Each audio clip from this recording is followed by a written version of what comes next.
Assalamualaikum warahmatullahi wabarakatuh. Kami dari Universitas Linggabuana Sukabumi, Prodi Akuntansi, kelompok 1 semester 3. Video ini dibuat untuk menyelesaikan salah satu tugas sistem informasi manajemen. Kami dari anggota kelompok 1 beranggotakan 2 orang. Yang beranggotakan 2 orang dan kami sama-sama memenuhi tugas dengan judul materi definisi data informasi sistem dan karakteristik. Akan memperkenalkan diri dulu. Nama saya Mida Junjunan dengan nomor NIK 03222020. Dan saya akan langsung saja mempresentasikan tentang definisi data.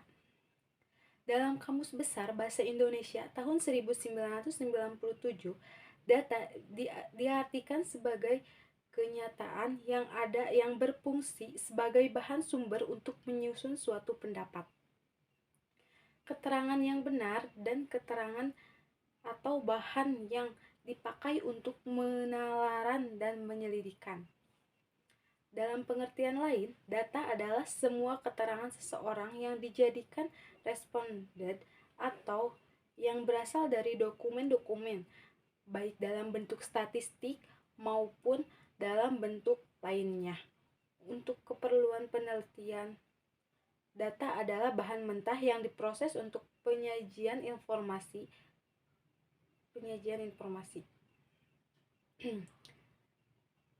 Dan dalam pengertian lain adalah data adalah semua keterangan seseorang yang dijadikan responden atau yang berasal dari dokumen-dokumen baik dalam bentuk statistik maupun dalam bentuk lainnya. Untuk keperluan penelitian, data adalah bahan mentah yang diproses untuk penyajian informasi. Data adalah sesuatu yang belum mempunyai arti bagi penerimanya dan masih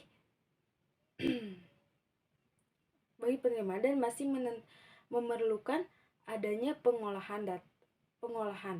Data bisa berupa suatu keadaan, gambar, suara huruf, angka, matematika, bahasa, ataupun pengertian ataupun simbol-simbol lain yang dapat digunakan sebagai bahan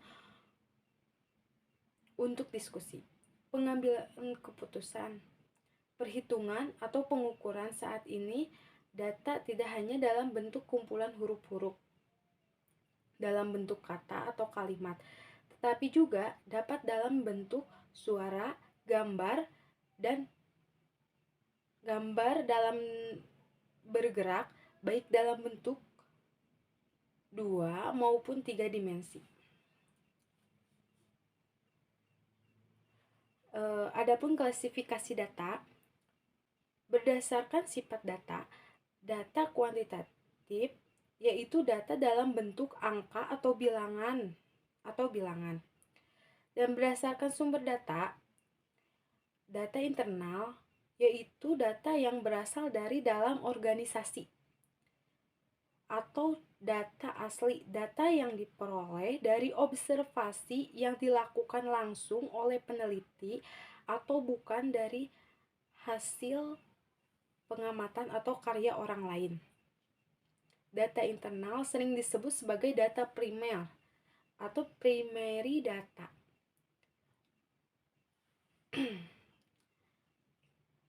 Berdasarkan cara memperolehnya, data primer yaitu data yang dikumpulkan langsung oleh peneliti atau diperoleh dari sumber pertama dan datanya belum diolah. Contoh hasil pengamatan beberapa parameter oceanografis, daerah penangkapan ikan cakalang, dan jumlah hasil tangkapan per trip perikanan Pole and Line yang didapatkan dari hasil pengamatan langsung di lapangan oleh Ahmad Malawa. Dan yang keempat, berdasarkan cakupan pengumpulan. Data sensus yaitu data yang diperoleh dari populasi. Data sampel yaitu data yang diperoleh dari sampel. Berdasarkan dinamika data, yang kelima, berdasarkan dinamika data. Data statis yaitu data yang dalam jangka waktu lama tidak akan mengalami perubahan. Data semi dinamis yaitu data yang dalam waktu kemungkinan mengalami sedikit perubahan, yaitu data menurut waktu akan mengalami perubahan. Data yang menurut waktu akan mengalami perubahan. Terus ada juga berdasarkan skala pengukurannya. Yang pertama data nominal, data ordinal, data interval, dan data rasio. Dan ada juga pengertian informasi sistem. Informasi atau dalam bahasa Inggrisnya adalah information. Dari kata information, bahasa Prancis, kata tersebut diambil dari bahasa Latin, yaitu informationem, yang artinya konsep, ide, garis besar.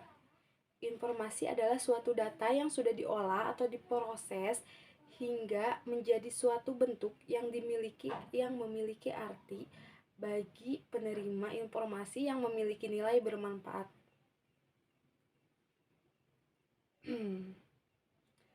Informasi merupakan sesuatu yang dihasilkan dan dari pengolahan data.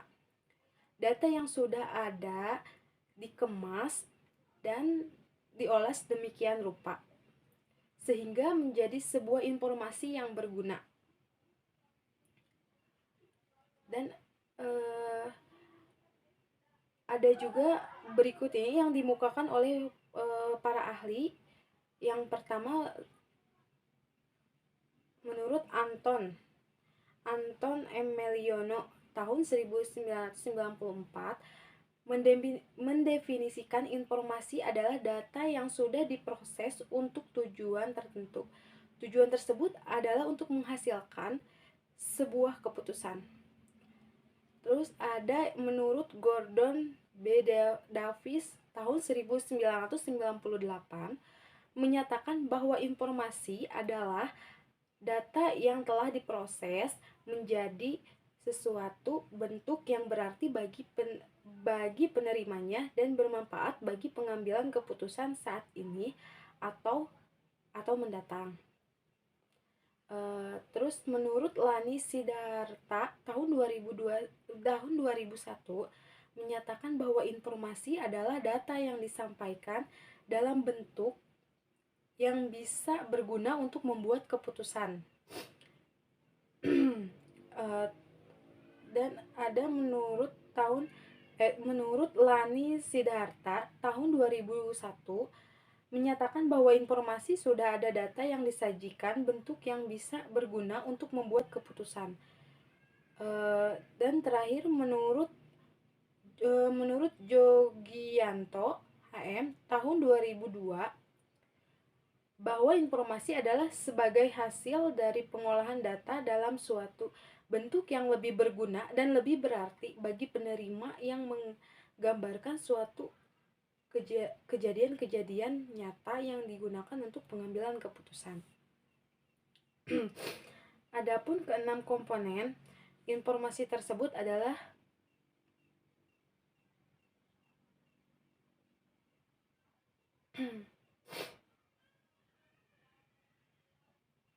informasi dikatakan bernilai apabila dapat memberikan manfaat kepada para pengguna. Adapun manfaat dan informasi menurut Sutanta tahun 2023-11 yaitu sebagai berikut. Yang pertama, menambahkan pengetahuan. Adanya informasi yang menambahkan pengetahuan bagi penerima yang dapat digunakan sebagai bahan pertimbangan yang mendukung proses pengambilan keputusan. Dan yang kedua, mengurangi ketidakpastian pemakaian informasi. Informasi akan mengurangi ketidakpastian karena hal-hal yang akan terjadi dapat diketahui sebelumnya sehingga dapat menghindari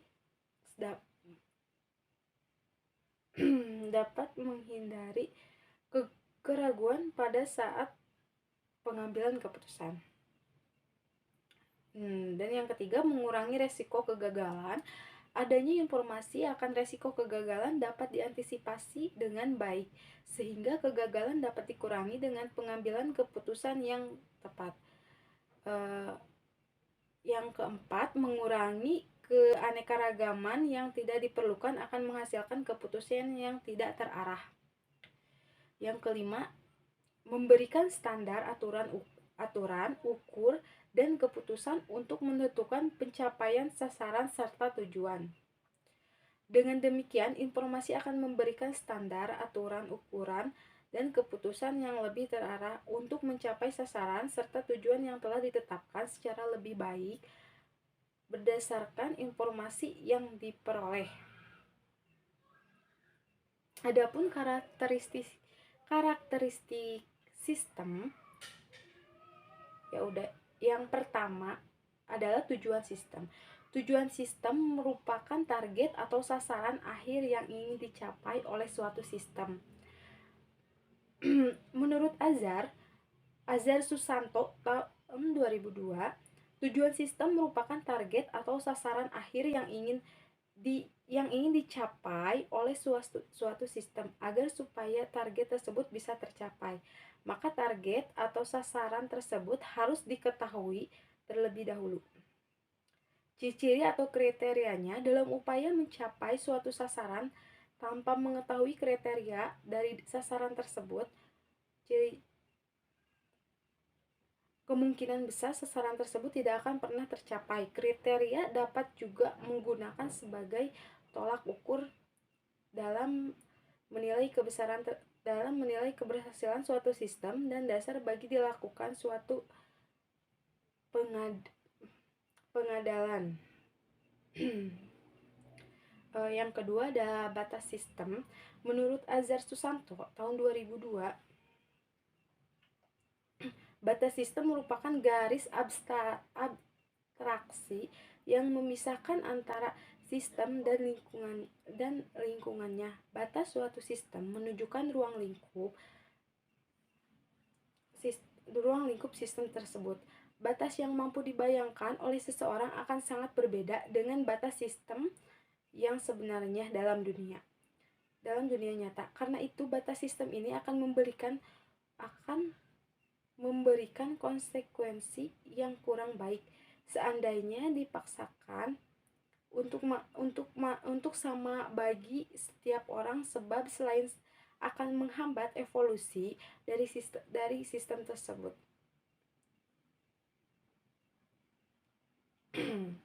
Yang ketiga adalah ada subsistem. Subsistem merupakan komponen atau bagian dari suatu sistem. Subsistem ini bisa fisik ataupun abstrak. Suatu subsistem adalah istilah untuk menjelaskan bagian dari sistem. Setiap subsistem mempunyai dari sistem untuk menjalani suatu fungsi tersebut dan mempengaruhi proses sistem secara keseluruhan. Suatu sistem dapat mempunyai suatu sistem yang lebih besar dan disebut suprasistem, atau bisa dijelaskan bahwa memiliki subsistem yang lebih kecil, dan seterusnya. Istilah yang menggambarkan bagian dari suatu sistem tidak selalu harus subsistem. Istilah lain mungkin komponen, elemen, atau unsur. Definisi sistem informasi. Dalam perkuliahan ini dibahas mengenai konsep dasar sistem, konsep dasar informasi. Di era perkembangan iptek yang selalu berubah menyebabkan organisasi dituntut untuk harus selalu bisa mampu hidup dalam lingkungan bisnis yang semakin berubah, sehingga kebutuhan akan informasi merupakan unsur yang sangat diperlukan. Saat ini kita berada di dalam dunia yang tersusun atau terorganisasi dengan kompleks. Dikatakan kompleks menurut sistem diantaranya. Beberapa definisi sistem diantaranya: A. Menurut Wikipedia Bahasa Indonesia, pengertian sistem dalam pandangan secara umum adalah sekumpulan benda yang memiliki hubungan di antara mereka. Yang ke B. Menurut Raymond Michela Dendedo, sistem adalah sekelompok elemen-elemen yang terintegrasi dengan maksud yang sama untuk mencapai suatu tujuan. Yang keempat, menurut Robert G. Murdy, sistem adalah seperangkat elemen yang membentuk kegiatan suatu prosedur atau bagian pengelolaan yang mencari suatu tujuan atau tujuan-tujuan bersama dengan memproses data. Yang ke menurut Louis von Bradley, sistem merupakan seperangkat unsur yang saling terkait dalam antarisi di antara unsur-unsur tersebut dan lingkungan. Adapun sistem informasi manajemen, sistem ini adalah alat yang sangat berguna untuk tujuan meninjau dan mengendalikan operasi perusahaan. Tujuan utama dari sistem ini adalah untuk mengatur semua data yang kumpulkan dari setiap tingkat perusahaan. Sistem ini menjadi sangat diperlukan akibat adanya kompleksitas tinggi dalam setiap organisasi bisnis. Tanpa informasi yang tepat, tidak ada organisasi atau bisnis manapun yang dapat mengambil langkah yang benar dalam pengambilan keputusan. Adapun perannya, informasi berperan penting dalam kehidupan manusia. Informasi dapat mendatangkan kerugian dan mendatangkan keuntungan. Informasi yang salah atau informasi yang tidak jelas. Adapun banyak suatu sistem terdiri dari masukan, pengolahan, dan pengelolaan. Menurut Eugene, sistem mempunyai beberapa kategori sebagai berikut. Adapun ada dua, mempunyai komponen sistem, mempunyai batasan sistem. Diperlukan untuk membedakan sistem dan dengan sistem yang lain. Untuk kami dari kelompok 2 ingin mengucapkan terima kasih. Mohon maaf jika ada kata-kata atau penjelasan yang kurang dimengerti. Sekian dan terima kasih. Wassalamualaikum warahmatullahi wabarakatuh.